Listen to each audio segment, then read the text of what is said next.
오늘 우리에게 주시는 하나님의 말씀은 시편 145편 10절부터 21절까지 말씀입니다. 구약성경 908면입니다. 시편 145편 10절부터 21절까지 말씀을 저와 여러분들이 한 절씩 교독으로 받들어 읽겠습니다. 여호와여, 주께서 지으신 모든 것들이 주께 감사하며 주의 성도들이 주를 송축하리이다. 그들이 주의 나라의 영광을 말하며 주의 업적을 일러서 주의 업적과 주의 나라의 위엄 있는 영광을 인생들에게 알게 하리이다. 주의 나라는 영원한 나라이니 주의 통치는 대대에 이르리이다. 여호와께서는 모든 넘어지는 자들을 붙드시며 비굴한 자들을 일으키시는도다.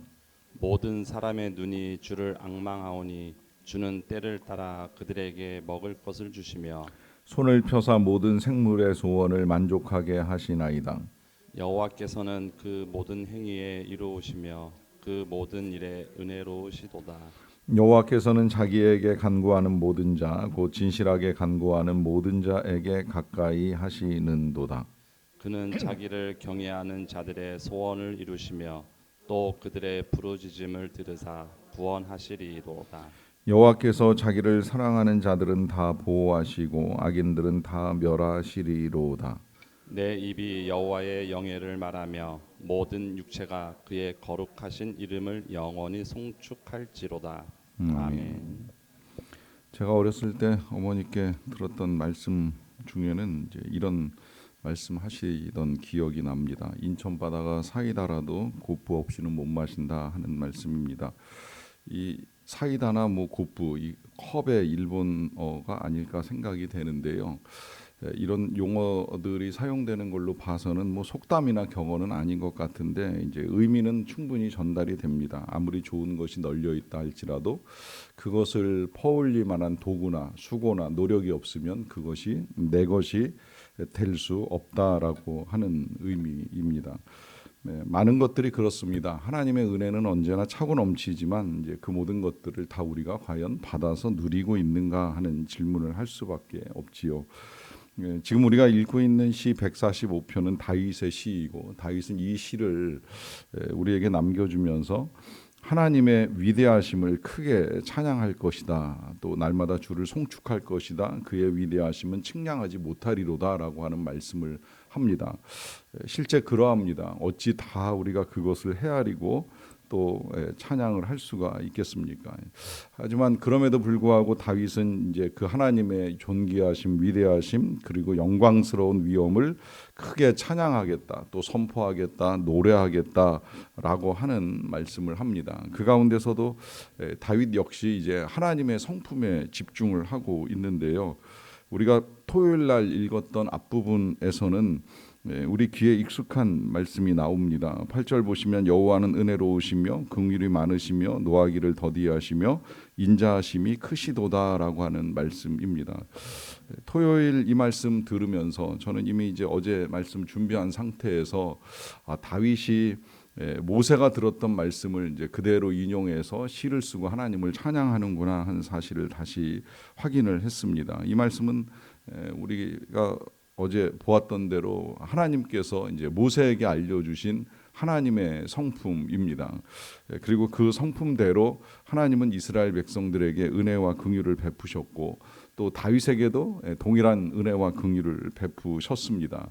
그러니까 다윗이 모세가 들었던 하나님에 대한 이야기를 뭐 어떻게 알고 있었는지는 정확히 모르겠지만 한 가지 하나님의 은혜, 그 긍휼, 자비, 진실 이런 것들은 이제 다윗도 알고 경험을 했다는 거예요. 이제 그래서 그는 하나님께 감사하고 송축한다 이제 이런 표현을 사용하는데 그런데 다윗은 이제 여기에서 그치지 않고 그와 같은 하나님의 이 위대하심에 대해서 그 모든 것들이 다 함께 송축을 한다라고 하는 표현뿐만 아니라 9절 같은 경우에는 여호와께서는 모든 것을 선대하시며 그 지으신 모든 것에 긍휼을 베푸신다라고 하는 말씀을 합니다. 그러니까 하나님의 이 은혜와 자비는 이제 모든 것들을 향하고 있다는 거예요. 모든 존재를 향하고 있다는 것입니다.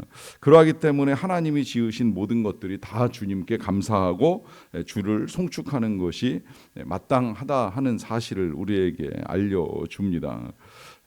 그런데 이제 여기 지금 표현한 대로 하나님께서 이렇게 위대하시고 또 위엄을 가지고 계시고 존귀하시고 하다 하는 사실을 알고 있다 할지라도 그럴지라도 이와 같은 사실을 우리가 직접 경험하지 아니하면 정말 이제 그러한가라고 하는 의문을 가질 수밖에 없잖아요.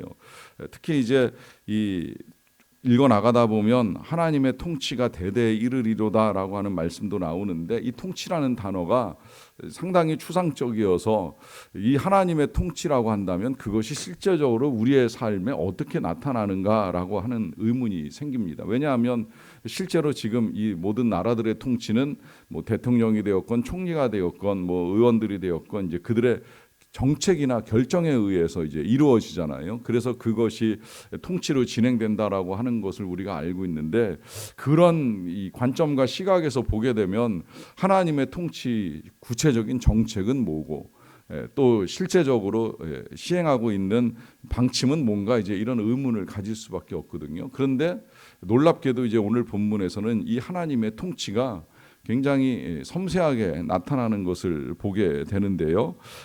그것을 14절부터 보시면 됩니다. 여호와께서는 모든 넘어지는 자들을 붙드시며 비굴한 자들을 일으키시는도다라고 합니다.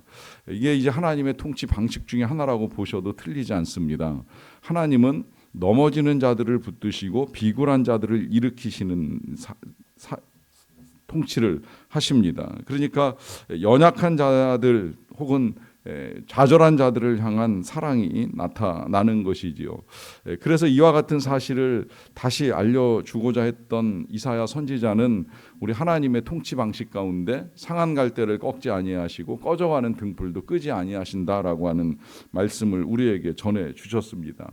인간이 볼 때는 정말 아무것도 아닌 것이고 또 한편으로는 이제 끝나는구나라고 생각되는 것일 수도 있습니다. 그런데 하나님은 그걸 다시 살리시는 소생시키시는 역사를 통해서 하나님의 통치를 우리에게 드러내신다라고 하는 거죠. 전 여기에 소망이 있다고 생각을 합니다.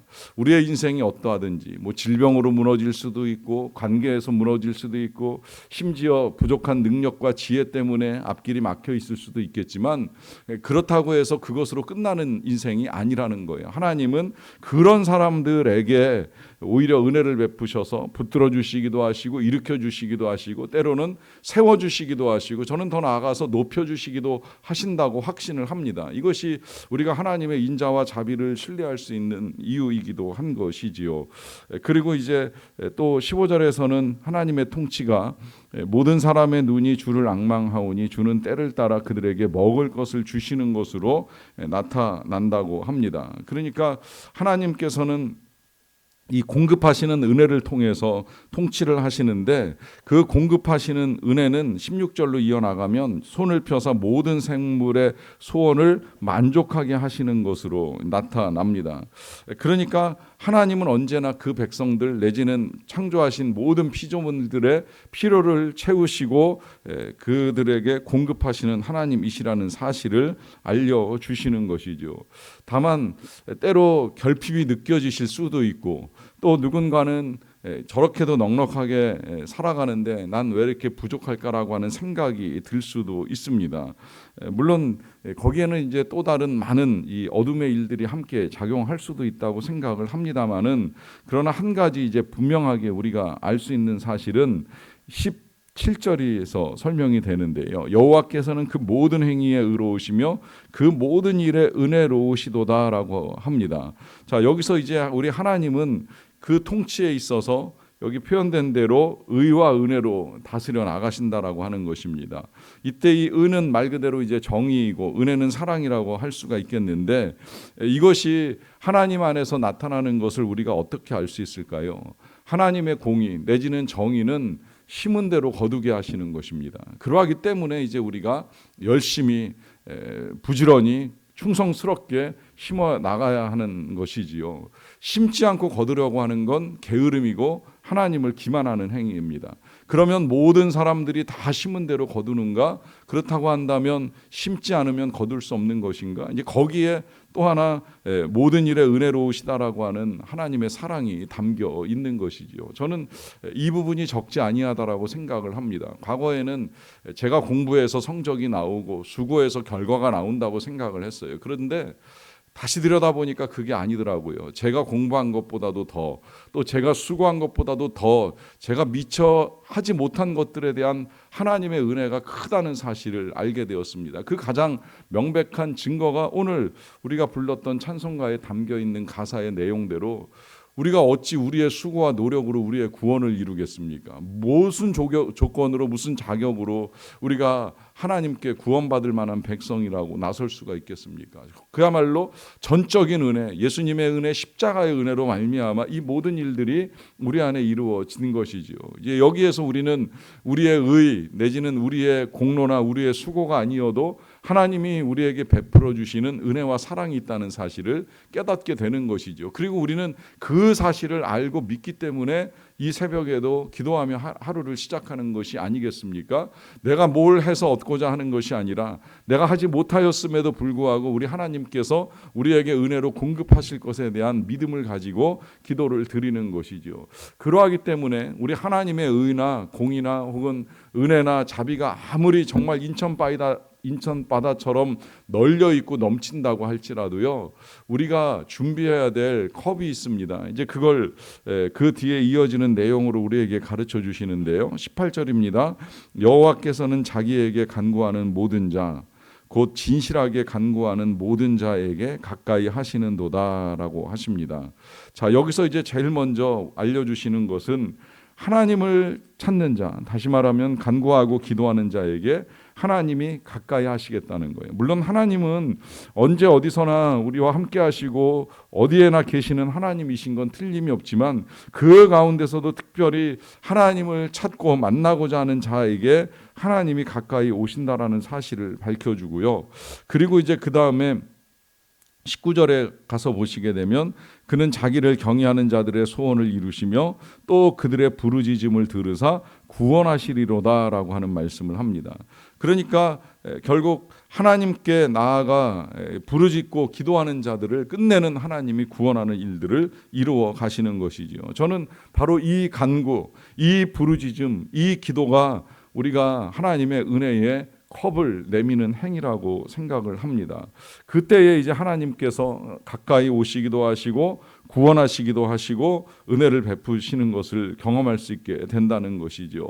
더 나아가서 20절에서는 여호와께서 자기를 사랑하는 자들은 다 보호하시고 악인들은 다 멸하시리로다라고 하는 말씀을 통하여 다시 한번 이제 우리의 마음을 돌아볼 수 있게 해 줍니다. 그것은 앞서는 하나님을 경외하는 것으로, 그리고 이 20절에서는 하나님을 사랑하는 것으로 하나님을 향한 우리의 마음을 확인하게 해 줍니다.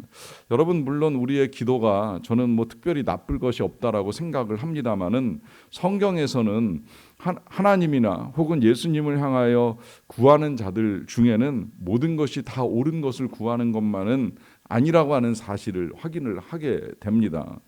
예를 들면 예수님을 만났던 사탄도 예수님께 요청하는 내용이 있잖아요. 하나님의 아들의 증거를 보여달라. 그러면서 정말 하나님의 아들이 맞다면 돌을 떡덩이 되게 해달라. 어떻게 보면 간구고 기도예요. 보여달라는 거예요. 나타내라는 거예요. 그런데 이 본질적인 의미가 악하다는 걸 우리가 알고 있잖아요. 그가 정말 예수님을 신뢰하거나 믿거나 의지해서 달라라고 요청하는 것이 아니라 진짜 맞아? 내지는 그 예수님을 시험하기 위해서 이 사단이 보여줘 봐라고 요청하는, 이거는 기도 같지만 기도가 아닌 악한 시험이 될 수밖에 없습니다.